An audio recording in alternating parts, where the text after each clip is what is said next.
All right, next we are going to make some marker prints with our Collagraph plate. But first we are going to need to cover it with foil. So you're going to get a piece of foil that's bigger than your plate. We're going to lay it over the top and use your hand to gently massage the tin foil until you see your design start to pop through. You can begin to see my flower popping through. And then I'm going to tuck the edges of my tin foil around to the back and continue until I can really see my design shine through.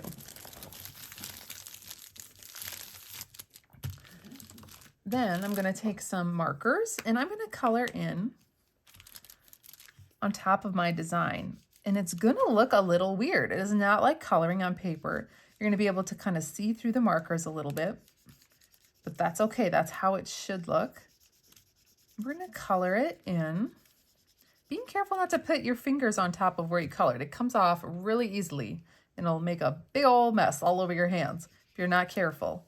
So go ahead and color on here, but try not to dip your fingers into where you've colored or wipe your hand across because it will smudge.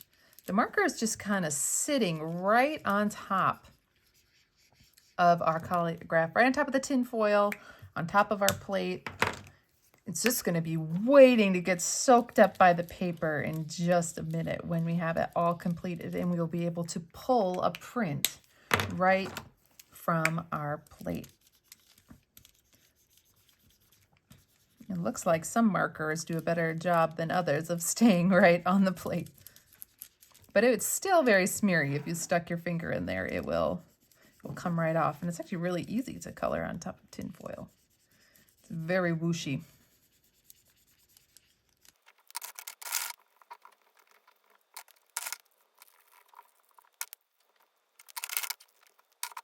Okay, I am done coloring on top of my print here.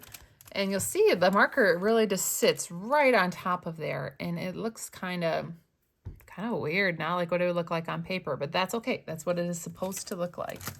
Now we are ready to make our print. So I have my piece of paper here. I'm just going to take a sponge. I'm going to get my paper wet. We don't want it sopping super soaker wet, just a little bit wet. So we're going to take a squeezed out sponge and make our paper damp. Yeah, you should be able to feel that it's wet, but it shouldn't be like dripping with water. All right, that looks pretty good. Now we want to make sure we're going to make a print.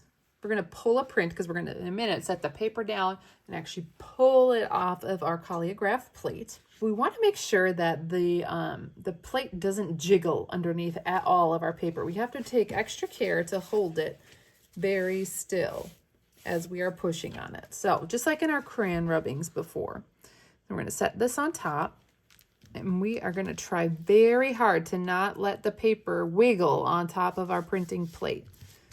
Maybe hold it still with one hand and have one hand do the gentle massage.